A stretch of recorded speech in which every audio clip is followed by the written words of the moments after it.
Guatemala City Stampede, the 16th of October, 1996. A packed crowd overflowing a stadium's gates before a World Cup qualifier suddenly turns deadly. Excited fans pushing through a narrow entrance trigger a panicked crush that will leave scores of people dead.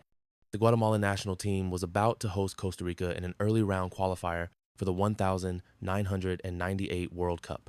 Police and organizers struggled to control the long lines at the Doroteo Guamuch Flores Stadium, already over capacity. Witnesses later reported heated arguments and even fistfights as ticket holders and would-be spectators jostled for position. Thousands of parallel or counterfeit tickets were rumored to be in circulation, feeding the chaos. Several forgery suspects were arrested that night. About 45 minutes before kickoff, fans locked out of the stadium, broke through a closed gate, and surged down a steep concrete tunnel into the stands. The packed section suddenly caved in under the pressure.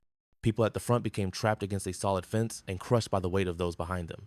In the chaos, panicked spectators ran and screamed as victims fell and piled up, causing mass asphyxiation. A survivor described it as an avalanche of people. By the time police and medics reacted, dozens were already dead or unconscious. The match was immediately suspended and Guatemalan President Alvaro Arzu appeared on the field to call off the game. He announced 3 days of national mourning and asked the crowd to reflect on the tragedy. At least 79 people, men, women, and children, lost their lives, with many more injured.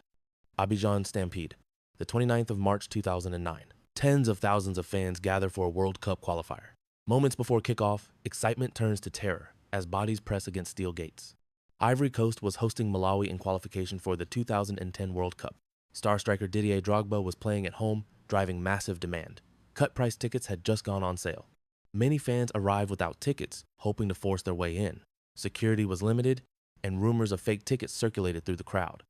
As kickoff approached, the pressure mounted. Fans without tickets smashed the stadium entrance and surged forward. Police attempted to regain control using tear gas, but panic exploded. A concrete wall collapsed under the weight of bodies pushing from behind. People fell, were trampled, and suffocated beneath the human tide. At least 22 people were killed and more than 130 were injured. Victims were pulled from the wreckage with crushed limbs and severe head injuries. Ambulances raced back and forth as hospitals struggled to cope. Shockingly, the match continued. Ivory Coast won 5-0, but the victory felt hollow. The nation mourned as images of bodies being carried from the stadium flooded the media. Investigations revealed fake ticket printing and serious failures in crowd control. Officials were arrested, and families of the victims demanded accountability. In response, stadium entry systems were overhauled, ticket verification became stricter, and security presence increased. The tragedy added to growing pressure on FIFA and African football authorities to take crowd safety seriously at World Cup qualifiers. The murder of Andrés Escobar. The 2nd of July, 1994, Medellin, Colombia. Days after a World Cup elimination, a national hero is gunned down in a parking lot for a single moment on the pitch. Defender Andrés Escobar scored an own goal against the United States, contributing to the team's elimination. Back home, tensions were high. Gambling syndicates had reportedly lost large sums due to Colombia's defeat. Late one night, Escobar left a Medellin nightclub alone. 3 men confronted him in the parking lot. The argument escalated within seconds. 2 of the men pulled out pistols and fired 6 shots at close range.